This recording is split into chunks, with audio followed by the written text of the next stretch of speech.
Aloha mai kako, a complimented curtain call from a distance, a program of reviews, previews, interviews, and features of and or with the great art and artists on Maui and beyond. I'm Paul James Brown, and I'm coming to you from my home office where I have been conscientiously practicing self-isolation.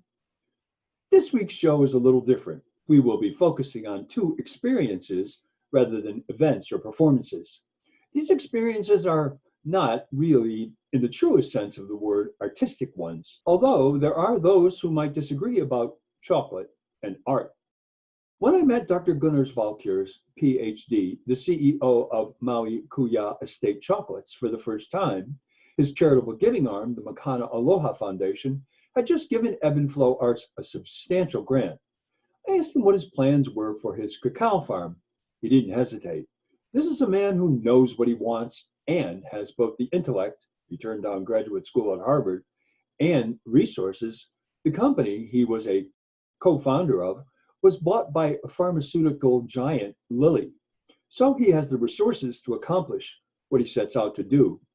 He said, quote, "I want to make the world's best chocolate." He had just finished planting the first phase of his cacao farm on the western slopes of Mauna Kahalabai in Kuia Ahupuaha, and he leases the land from Kamehameha Schools and plans to expand from the current 20 acres with 8,000 trees to more than 60 acres over the next few years. After the tasting I just completed, I believe he has succeeded. Before I talk about the tasting, I got a chance to take a tour of the farm with the sales and marketing manager, Ashley Cooper, and cacao farm manager, David McPherson. Mr. McPherson comes from a farm family in Ohio and has been with Kuʻia Estate Chocolate as the manager of the farm since the beginning in 2013. He met Ms. Cooper and I at an unassuming gate at the end of a dirt road. A bumpy mile or so later, we arrived at the farm. Two of the other key people in this outstanding operation were resting at a table at the end of a long day. Palani Wright is identified on the company website as a cacao farmer. He joined the team in 2016. He's a UH graduate and a Maui native. Dan O'Doherty is the VP of Farm and Factory Operations. He is an international consultant who specializes in fermenting cacao seeds. He met Dr. Valkers when he was a graduate student at the University of Hawaii. Dr. Valkers was running a trial for the university to determine what the optimal conditions for growing cacao were. He planted a few trees, and Mr. O'Doherty worked on that field trial in 2010. That experimental planting determined Kapalua, with its strong trade winds, was not the best place to grow cacao. Most of the trees did not survive. However, Dr. Valkers, who is one who, when faced with a challenge, is not easily deterred, convinced cacao could be successfully grown on the west side. He set out to find a place, and in 2013, the trees Mr. O'Doherty had hybridized went into the ground at the land leased from Kamehameha Schools. From then until 2016, the first 10 acres were planted, and then the second 10 were completed over the next 2 years. If there was ever a sign that Dr. Valkers' project was blessed and welcomed by Maui, it was in 2018, when Hurricane Lane ignited a fire that threatened to consume Lahaina. Despite losing all of the buildings and equipment stored at the farm, almost none of the cacao trees were burned. They did have all of their leaves blown off, but 4 months later, due to precise pruning, the trees miraculously returned, and in 2019, Maui Kuʻia Estate Chocolates harvested its first crop. On the grounds is a greenhouse. One side is for the birthing of new cacao trees, and the other is for native and non-native plants that will be auxiliary to cacao. Mr. McPherson took us into the farm where pruning had been going on. He showed us the shade trees they had planted and told us the non-native cordia trees were the best ones because they grow straight and quickly and don't spread out. The farm is laid out on an 8x10 grid and has 200 varieties of cacao growing on the 20 acres they are currently farming. Mr. McPherson pointed out that this makes Maui Kuʻia Farms one of the most unique cacao farms in the world. Mr. McPherson cracked several cacao pods, and I tasted my first cacao seed. It has a viscous material around, which reminded me of lychee.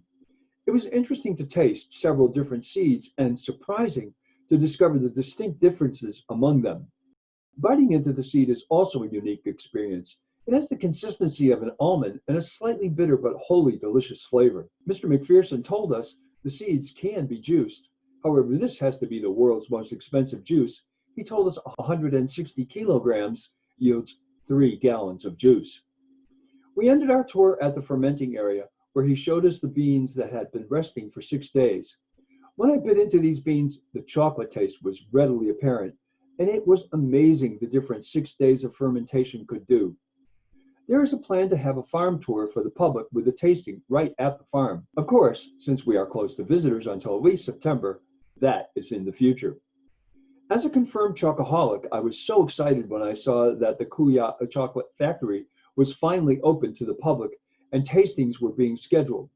I went onto their website, www.mauichocolate.com, and clicked on the tastings and made a reservation. I drove to Lahaina and took the bypass. At the end of the Lahaina bypass, if you look to your left as you come around the bend, you will see a clean white contemporary building with an open area covered by a green roof. That is Kuʻia Estate Chocolate Factory. Located at 78 Ulupono Street, directly across from one of Maui's most famous restaurants, Star Noodle, this sleek white building looks more like a medical clinic than a chocolate factory. Designed by Maui's most in-demand and noted residential architects, Rick Riniak, who designed Dr. Valkyr's home, it is state-of-the-art all the way, from the solar collectors covering the ample parking lot behind the building to the Tesla batteries, which supply power at night. It is a monument to clear vision and thorough planning. Approaching the entrance, you will be greeted by one of the most magnificent doors I have ever seen. It's made from monkey pod trees harvested from the cacao farm. Stabbed and finished by Derek Lau, the front door was made from scraps that were floated in epoxy. Everything about this building is spotless, shiny, and new. The store has a picture window where the visitor can see the chocolate molds and the machines that fill them. After a briefing, the guests are conducted up a flight of stairs and you emerge on the fantastic roof deck seen from the highway. It is open, airy, and has magnificent views of the sea, Lanai, Molokai, and Mauna Kahalavai. There are several seating options from the regular tables to areas that look more like lounges with gorgeous koa coffee tables. That was my choice. One of the staff members brought my 10 pieces on a white tray. One can opt for 3, 5, or 10-piece tastings. While my guide and hostess, Assistant General Manager Lisa Foth, got me a wine glass. You can and should bring your own wine to cleanse your palate between tastings, or you can opt for the room temperature water they provide. She explained we would be tasting both milk dark chocolate and dark chocolate. She informed me that the milk would be 60% cacao and the dark would be 65%. She wanted me to know that the milk was roller dried. It has less fat and lower viscosity, which reduces the cocoa butter needed by 2 to 3%, giving the chocolate a more desirable mouthfeel. Finally, it imparts the desirable caramelized flavor. All of the chocolate we would be tasting came from the award-winning single origin estate in Costa Esmeraldas, Ecuador. When one tastes chocolate, it's much like wine, but there's no spitting out. You swallow the tasty chocolate. We would be sampling dark and dark milk varieties, including blood orange, lemongrass, Maui mocha coffee, and peppermint. There were distinct differences in the fragrance, profiles, chocolate and fruit presence, meltability, and finishes. The big thrill was the premiere tasting of the brand new dark milk Maui mocha cappuccino that was just completed that day. How lucky am I? This was so special because it was made from 55% Maui grown cacao and 3% of the Maui mocha coffee. So it was all Maui. After unwrapping, one rubs the chocolate to release the oil. The fragrance was like opening a bag of coffee. And interestingly, after savoring the fragrance, placing it on my tongue, revealed the chocolate was forward until about halfway through the melt. And then the coffee really came on. The finish was long and smooth, and the coffee and chocolate were perfectly balanced. If you want to do a good thing, all profits from Kuʻia Estate Chocolates are donated to charity. They are doing special tastings for the Maui Food Bank. 100% of the proceeds from these tastings goes to that charity. Go to mauichocolate.com to reserve a spot. I think you will agree Dr. Valkyrs has succeeded in his pledge to create the best chocolate in the world. Well, that's Curtain Call from a Distance for this week. Next week, I'm going to take a look at Palm Springs, the highest first day viewings in Netflix history, and Hulu's unique exploration of American cuisine by Padma Lakshmi, Taste the Nation. Mahalo nui loa. I'm Paul James Brown. Ahui ho.